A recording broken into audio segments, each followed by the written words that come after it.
मेरी बात बन गई है तेरी बात करते करते। इसीलिए कहता हूँ माँ से दुआएं लिया करो। जो चीज सालों में नहीं मिल सकती है वो माँ की एक दुआ की वजह से मिल जाएगी इंशाअल्लाह। बायजीद बुस्तामी जंगल बयाबान की खाक छानते रहे। किताबों में आता है 20 साल का अरसा गुजर गया लेकिन हजरत बायजीद बुस्तामी को मारिफत की मंजिल न मिल सकी। एक दिन ख्याल आया 20 साल तक मैं अपनी माँ से जुदा रहा, 20 साल तक अपने घर को मैंने छोड़ दिया। चलो देख आते हैं कि माँ किस हालत में है, माँ जिंदा है या माँ मर चुकी है, माँ हयात से है या माँ इंतकाल कर गई है। देख तो आओ। अल्लाह अकबर। हजरत बायजीद बुस्तामी रज़ी अल्लाह ताला अन्हु वापस लौट रहे हैं। रात में अपने घर के पास पहुंचते हैं, दरवाजे पे दस्तक देते हैं, अंदर से आवाज आती है, बेटा बायजीद रुके रहो मैं दरवाजा खोलती हूँ। हजरत बायजीद बुस्तामी ने देखा कि उनके घर से जो नालियां बह रही थी उसमें पानी जो बह रहा था उससे उनको पता चल गया था कि मेरी माँ तहज्जुद पढ़ने के लिए उठ खड़ी हुई है। अल्लाह अल्लाह। कुछ देर के बाद माँ ने दरवाजा खोला। जैसे ही बेटे ने माँ को देखा, माँ ने बेटे को देखा, लिपट कर दोनों रोने लगे हैं। 20 साल के बाद मुलाकात हुई है। अल्लाह अकबर। माँ भी बिलक बिलक कर रो रही है। हजरत बायजीद बुस्तामी की आंखें भी अश्कबार है। माँ पूछती है मेरे बेटे ये तो बताओ 20 साल तक तूने मुझे जुदाई के आग में चलाया है, जिस चीज को हासिल करने के लिए तुम मुझसे जुदा हुए वो चीज तुझे मिली कि नहीं मिली? इतना कहना था बायजीद बुस्तामी और ज्यादा रोने लगे। माँ समझ गई कि वो चीज मेरे बेटे को नहीं मिली है। हजरत बायजीद बुस्तामी ने कहा नहीं माँ अभी तक नहीं मिली है। इतना कहना था आपकी माँ अपने हाथों को उठा देती है और कहती है परवरदिगार 20 साल तक मेरा बेटा मारिफत की मंजिल तलाश करता रहा, जंगलों बयाबान की खाक छानता रहा। ए मौला मेरे बेटे को तूने क्यों नहीं मारिफत की मंजिल अदा कर दिया, मारिफत की मंजिल क्यों नहीं अता कर दिया? अल्लाह अल्लाह। माँ रो रो कर दुआएं करने लगी है। तारीख में बात आती है अभी माँ की दुआ मुकम्मल नहीं हुई थी कि एक लम्हे में अल्लाह ताला ने बायजीद बुस्तामी को मारिफत की मंजिल अता कर दिया। तो उम्र हमारी घट रही है ना, इसलिए आले रसूल की ज़ियारत करते रहिए और अपनी जिंदगी में फायदा हासिल करते रहिए। अल्लाह ताला हम सबके सरों पर इनका साया तादेर कायम और दायम रखे। आमीन भाई बुलंद आवाज़ से बोलिए आमीन। हाँ बस चंद वक्त चंद मिनट मेरी गुफ्तगू सुनिए, मोहब्बत से बोल दो सुभान अल्लाह। मैं क्या बयान कर रहा था? नबी ने इरशाद फरमाया। क्या फरमाया? नबी ने फरमाया कि जो इस हाल में सुबह करता है कि माँ बाप के बारे में अल्लाह ताला का फरमा बरदार रहा तो सुबह होते ही उसके लिए जन्नत के 2 दरवाजे खुल जाते हैं। मोहब्बत से बोले सुभान अल्लाह। कितने दरवाजे? कितने दरवाजे? 2 दरवाजे। फिर नबी ने इरशाद फरमाया लेकिन जिसने इस हालत में सुबह की कि माँ बाप के बारे में अल्लाह का नाफरमान रहा तो सुबह होते ही उसके लिए जहन्नम के 2 दरवाजे खुल जाते हैं। सिक्के के दोनों पहलू है ना। अगर फरमा बरदारी है तो जन्नत के 2 दरवाजे, आपने राजी नहीं किया तो जहन्नम के 2 दरवाजे। अल्लाह के रसूल ने फरमाया इनकान वाहिदन फवाहिद, अगर एक हो तो एक दरवाजा खुले, दोनों हो तो दोनों दरवाजे खुल जाते हैं। तो उस मजमा में एक सहाबी ने कहा, क्या कहा? या रसूल अल्लाह, सहाबी ने कहा व इन ज़लमा हो। क्या कहा? व इन। हाँ माशरे में ये बात सुनने को मिलती है, बहुत से लोग कहते हैं कि माँ बाप हम पर जुल्म कर रहे हैं, माँ बाप हम पर जुल्म कर रहे हैं। पहली बात तो ये सुन लीजिए कि औलाद के भी हुकूक हैं, माँ बाप के भी हुकूक हैं। अगर कोई माँ बाप अपनी औलाद पर जुल्म करेगा, इंसाफ नहीं करेगा तो इसका जवाब उसे देना पड़ेगा। लेकिन औलाद के लिए नबी ने क्या फरमाया, एक मर्तबा नहीं बल्कि 2 मर्तबा नहीं बल्कि 3 मर्तबा। साहबी अर्ज के या रसूल अल्लाह, अगर माँ बाप बच्चों पर जुल्म करें तब भी उनकी खिदमत करना जरूरी है क्या? तो नबी ने इरशाद फरमाया 3 मर्तबा। नबी ने फरमाया, ऐ मेरे साहबा व इन ज़लमा हो, नबी ने इरशाद फरमाया, ऐ मेरे सहाबा अगरचे वो जुल्म करें, अगरचे वो जुल्म करें, अगरचे वो जुल्म करें, अगरचे वो जुल्म करें, तब भी उनकी खिदमत करना जरूरी है। किताबों में आता है कि वालिदैन अगर मुशरिक भी हो जाए ना, मुशरिक भी हो जाए तब भी उनकी खिदमत, उनकी इज्जत करना जरूरी है ना, क्योंकि वो हमारे माँ बाप, अगरचे वो मुशरिक हो गए लेकिन माँ बाप है हमारे, तो इस एतबार से उनकी खिदमत करना हमारे लिए जरूरी है। जितने बुजुर्गान दीन इस दुनिया में तशरीफ लाए, जितने औलिया और कयामत तक तशरीफ लाते रहेंगे ना, उनकी जिंदगी को पढ़िए। उन्होंने सबसे पहले इल्म दीन हासिल किया, है ना, इल्म दीन हासिल किया। हमें क्या करना था? हमें भी सबसे पहले इल्म दीन हासिल करना था। हमने बच्चों को पढ़ाया नहीं, हमने कुरान की तालीम दी नहीं, हमने हदीस रसूल बताया नहीं, हमने इमाम हुसैन की जिंदगी को उनके सीनों में डाला नहीं, हमने रसूल की मोहब्बत का चिराग उसके सीने में जलाया नहीं। अब वही बेटा जब बड़ा होता है तो बाप को गालियां देता हुआ नजर आता है, माँ की बेइज्जती करता हुआ नजर आता है। गालियां क्यों नहीं देखा? आपने उसकी तरबियत इस्लामी नहीं की है, आपने उसे दीन सिखाया ही नहीं, उसे पता ही नहीं कि माँ बाप क्या है। इसीलिए अपने बच्चों की इस्लामी तरबियत कीजिए और इल्म दीन से आरास्ता कीजिए। जब बच्चा जवान होगा, जब हमारी माँ बहनें यहाँ बैठे हैं, गौर से सुनना, ऐ मेरी माँ बहनें, आपके शिकम से बच्चे पैदा होते हैं। अल्लाह अकबर। और औरतों का मकाम कितना बुलंद बाला है, माँ का मर्तबा कितना बुलंद बाला है, माँ की शान कितनी बड़ी है। अल्लाह के रसूल ने इरशाद फरमाया, माँ के कदमों तले जन्नत है। ऐ मेरी माँ बहनें, अल्लाह अकबर। नबी ने इरशाद फरमाया कि तुम नेक काम करती रहो और तुम्हारे शिकम में कोई बच्चा अगर मौजूद हो जाए, उस वक्त कसरत से इबादत करो, उस वक्त कसरत से कुरान की तिलावत करो, उस वक्त कसरत से अल्लाह से मोहब्बत करो, रसूल की मोहब्बत दिल में बसाओ। होगा ये कि जो बच्चा पैदा होने वाला है, ऐसे कोख से, ऐसे शिकम से जब बच्चा पैदा होगा, कुरान की तिलावत करने वाली माँ और सजदा करने वाली माँ, आबिदा माँ, जाहिदा माँ, ऐसे शिकम से जब बच्चा पैदा होगा तो वो दूसरे रास्ते पर नहीं, वो शरीयत के रास्ते पर चलता हुआ नजर आएगा। ऐसे ही माँ के शिकम से जब बच्चा पैदा होता है तो गौसे आजम बनकर पैदा होता है, गरीब नवाज बनकर पैदा होता है। ऐसे शिकम से जब मर्द कलंदर पैदा होता है, वही तो बरेली का ताजदार हुआ करता है।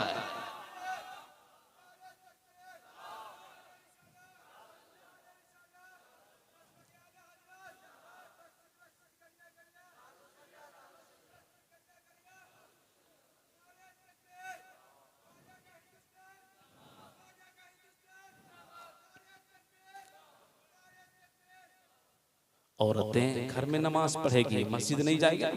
मस्जिद में मर्द जाएंगे, इमाम के पीछे नमाज पढ़ेंगे। हमारी माँ बहनें घर में नमाज पढ़ें। अल्लाह के रसूल ने फरमाया, वो घर वीरान जंगल की तरह है जिस घर में कुरान की तिलावत नहीं होती है। शौहर लाखों कमा रहा है लेकिन बेबरकती है घर में, शौहर करोड़ों में खेल रहा है लेकिन सुकून नहीं है। घर में ऐसा लगता है कोई चीज काटने को दौड़ रही है। सुकून मिलेगा कैसे जब घर में कोई सजदा करने वाला नहीं है, घर में कोई सुभान रब्बियल आला की सदाएं बुलंद करने वाला नहीं है। इसलिए मेरी माँ बहनें, शौहर आपका बाहर कमाता है, आप घर में बरकत चाहती हो तो सजदा करो, कुरान की तिलावत करती रहो। शौहर अगर कम भी कमाएगा ना तो आपकी जिंदगी में बरकतें नाजिल फरमाएगा अल्लाह रब्बुल इज्जत। इसीलिए ये जरूरी है हम सब के लिए, सारे नौजवानों के लिए। अल्लाह के रसूल ने फरमाया, माँ बाप की रजामंदी हासिल करो, मुस्तफा करीम खुश होंगे, अल्लाह रब्बुल इज्जत राजी होगा। चलते चलाते एक वाक़या, उसके बाद मेरी गुफ्तगू खत्म हो जाएगी। जितने भी बुजुर्गान दीन गुजरे हैं उनमें एक वाक़या है जो मैं आपको सुनाने जा रहा हूँ। हजरत बायजीद बुस्तामी रज़ी अल्लाह ताला अन्हु, कितने पाए के बुजुर्ग हैं, अल्लाह अल्लाह, कितनी शान वाले बुजुर्ग हैं। अल्लाह अकबर।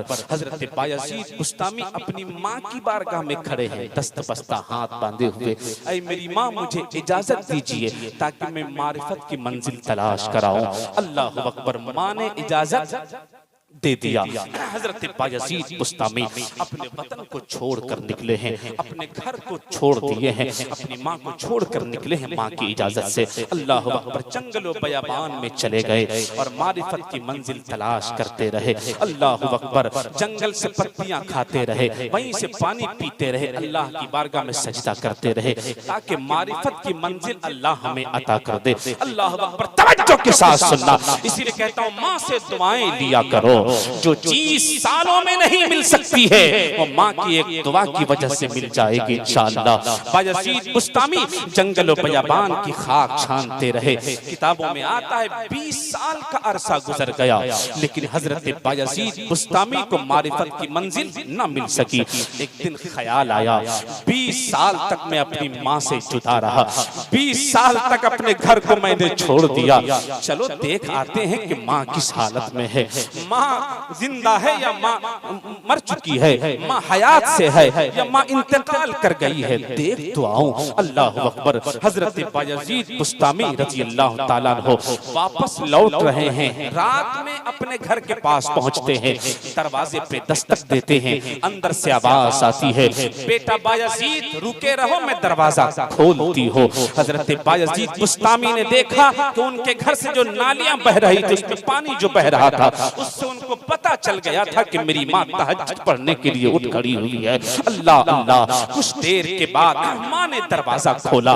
जैसे ही बेटे ने माँ को देखा, माँ ने बेटे को देखा, लिपट कर दोनों रोने लगे हैं। 20 साल के बाद मुलाकात हुई है। अल्लाह अकबर। माँ भी बिलक बिलक कर रो रही है। हजरत बायजीद बुस्तामी की आंखें भी अश्कबार है।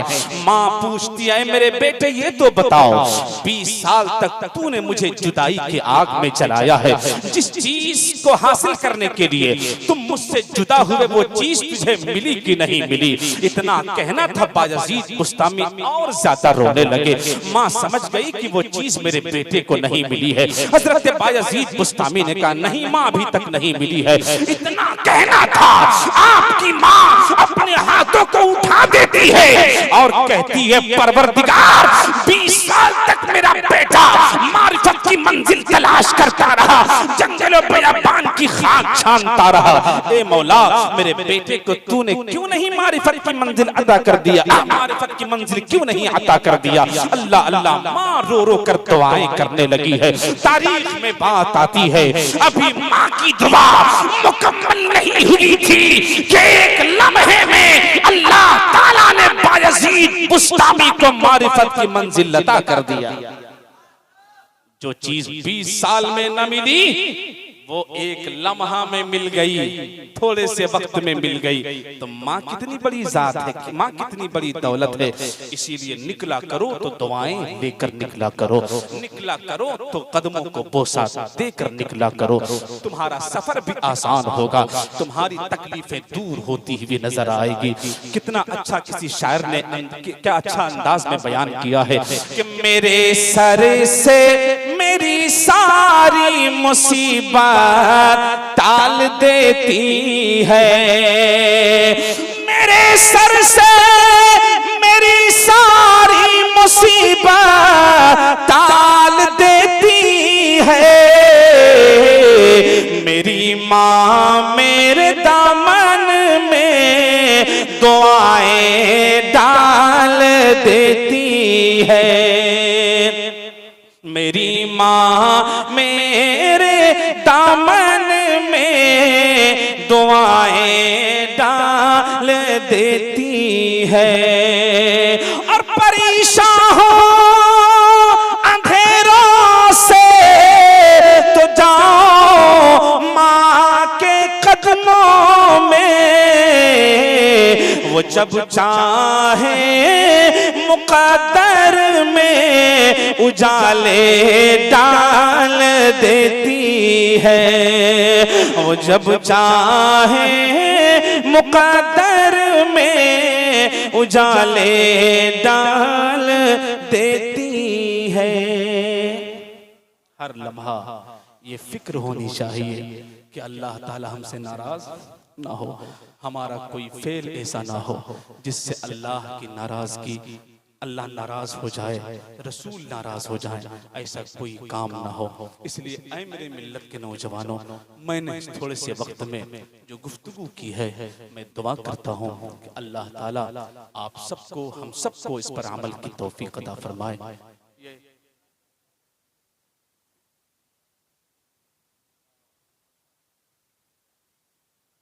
मोहब्बत से बोलना सुभान अल्लाह। एक और हदीस सुनने की ख्वाहिश है, मैं पेश करने लगा, मोहब्बत से बोल दे या रसूल अल्लाह। और वो हदीस जो मैं पेश करने जा रहा हूँ वो है मुसीबत, आफत अगर जिंदगी में आए, है ना, तो घबराना नहीं है। मुसीबत अल्लाह देता है ना, इम्तिहान लेता है, बंदों से इम्तिहान लेता है, कभी भूखे रखकर, कभी खाना खिलाकर, कभी मकान देकर, कभी बगैर मकान के रख के, है ना। अल्लाह ताला इम्तिहान लेता है बंदों से। मुसीबत में जो कामयाब है अल्लाह ताला उसे नेमतों से माला माल फरमाता है। हमारी जिंदगी में एक मुसीबत आए, किसी के घर में जनाजा हो जाए, अब अगर नमाजी भी है ना तो नमाज छोड़ देता है। जनाजा है घर में, ये तो अल्लाह की मर्जी है ना। बेटे का इंतकाल हो गया, जाहिर सी बात है बाप के सीने में तकलीफ तो होगी, आंसू तो निकलेंगे, लेकिन अल्लाह को नहीं भूलना है ना, अल्लाह को नहीं भूलना, अल्लाह की मोहब्बत नहीं छोड़नी है। घर में लाश पड़ी हुई है, घर में जनाजा पड़ा हुआ है, लेकिन अगर नमाजी तो नमाज को तर्क नहीं करना। ये दर्स नहीं मिला आपको इमाम हुसैन करबला में? वहाँ एक मुसीबत नहीं थी, वहाँ तो मुसीबतों का मजमुआ था। वहाँ तो भांजों की लाशें हैं, बेटों की लाशें हैं, आवानो अंसार की लाशें हैं, लेकिन हुसैन कीमे में नमाज न छोड़ रहे हैं, नहीं कुरान की तिलावत छूट रही है। अल्लाह अकबर, ऐसे साबिर थे हुसैन। अल्लाह अकबर, इमाम हुसैन सब कुछ देख रहे हैं, लेकिन जब आवाज, जब आजान का वक्त होता है तो आजान खीमे में हो रही है, नमाज में औरतें भी सजदे में है, मर्द भी सजदे में है। हुसैन कह रहे हैं, ऐ परवरदिगार, हुसैन राजी है, तू जिस हाल में रखेगा हुसैन उसी हाल में राजी है। ए अल्लाह, मैं ये चाहता हूँ कि तू भी मुझसे राजी हो जा, है ना। मुसीबतों का मजबूहा, लेकिन हुसैन करबला से दर्स दे रहे। इसीलिए मुसीबत आए तो अल्लाह को ही बोलिए ना, और जोर से बोलिए, अल्लाह को ही याद करना है। और खुशी आए तब भी, हाँ, दोनों हालत में मोमिन तो वही है ना कि दोनों हालत में अल्लाह को याद करता रहे। दोनों हालत में, चाहे खुशी हो चाहे गम हो, दोनों हालत में अल्लाह को याद करता रहे। अल्लाह अकबर। हाँ, हदीस सुनिए, मोहब्बत से बोलते सुभान अल्लाह, और मोहब्बत से बोले सुभान अल्लाह। अन अबी मूसल अशअरी क़ाल क़ाल रसूलुल्लाह सल्लल्लाहु तआला अलैहि वसल्लम इज़ा माता वलदुल अब्दी फ़क़ाल अल्लाहु तआला लिमलाइकतिही क़बज़्तुम वलद अब्दी फ़यक़ूलून नअम फ़यक़ूलु क़बज़्तुम समरत फ़ुआदिही फ़यक़ूलून नअम फ़यक़ूलु माज़ा क़ाल अब्दी फ़यक़ूलून हमिदक वस्तरजा फ़क़ाल अल्लाहु तआला इब्नु लिअब्दी बैतन फिल जन्नह वसम्मूहु बैतल हम्द। जोर से बोल दे सुभान अल्लाह। कभी भी मुसीबत आए घबराना नहीं है, फैसला अल्लाह का है। किसी को अमीर बनाया, फैसला अल्लाह का है। किसी औलाद को वापस ले लिया, फैसला अल्लाह का है। हजरत अबू मूसा अशअरी रज़ी अल्लाह ताला अन्हु से रिवायत है, आप फरमाते कि नबी ने इरशाद फरमाया, इज़ा माता वलदुल अब्दी, जब किसी बंदे के बेटे की रूह निकाल ली जाती है तो अल्लाह ताला फरिश्तों से पूछता है, क़बज़्तुम वलद अब्दी, तुमने मेरे बंदे के बेटे की रूह निकाल ली। फरिश्ते कहते हाँ परवरदिगार, तेरे हुक्म से मैं मैंने तेरे बंदे के बेटे की रूह निकाल ली। फिर अल्लाह इरशाद फरमाता है क़बज़्तुम समरत फ़ुआदी, तुमने मेरे बंदे के दिल के मेवा को तोड़ लिया। फरिश्ते कहते हाँ परवरदिगार, मैंने तेरे हुक्म से तेरे बंदे के दिल के मेवा को तोड़ लिया। तो अल्लाह इरशाद फरमाता है ऐ मेरे फरिश्तों, ये तो बताओ इस तकलीफ पर मेरे बंदे ने क्या कहा, इस तकलीफ पर मेरे बंदे ने क्या कहा। तो अल्लाह के फरिश्ते कहते हैं या अल्लाह हमीदका वस्तरजा, तेरी तारीफ बयान करने लगा, तेरी बड़ाई बोलने लगा।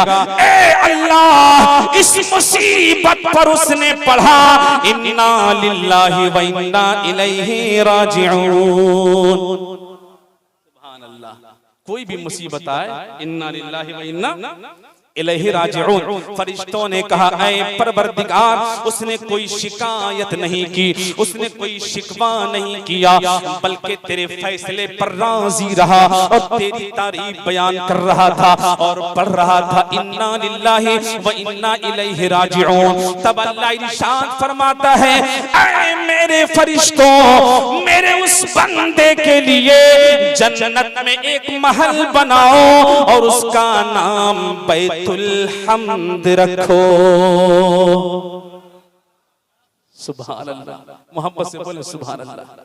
जिसने सब्र किया है ना इस मुसीबत पर, है ना, उसके लिए जन्नत में एक महल बनाओ और उसका नाम बैतुल हम्द रखो। मोमिन के दोनों हाथ में लड्डू, तकलीफ आए सब्र कीजिए, शुक्र कीजिए, है ना, खुशियां आए उस पर भी शुक्र कीजिए। अल्लाह ताला दारैन की खुशियों से माला माल फरमाएगा।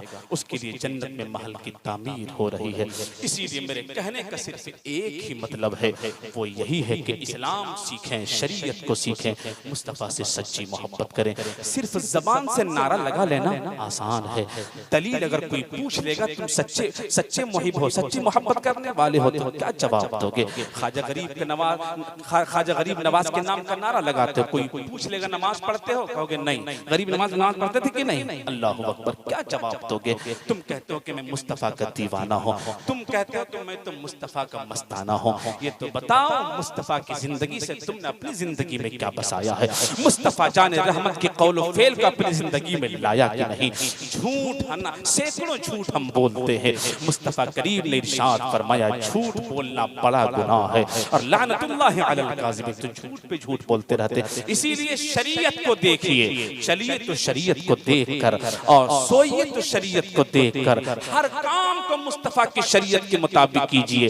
इंशाअल्लाह ऐसा वक्त आएगा जब आप रास्ते से गुजरोगे तो कहने वाला कहकर शर्मिंदा नहीं होगा, बल्कि फख्र से कहेगा जाने वाला नबी का गुलाम जा रहा है, जाने वाला मुस्तफ़ा का सच्चा आशिक जा रहा है। ऐसे नाम करो, अपनी पहचान पैदा करो। ये किस्सा लतीफ अभी ना तमाम है, जो कुछ बयां हुआ आगाज़ बाब था। अल्लाह ताला हम सबको हक बोलने और हक सुनकर उस पर अमल की तौफीक रफ़ीक अता फरमाए। ए अल्लाह, जितनी बातें पेश की गई है सबसे पहले हम सबको अमल की तौफीक अता फरमा और जुमला सामईन को भी इस पर अमल की तौफीक रफ़ीक अता फरमा।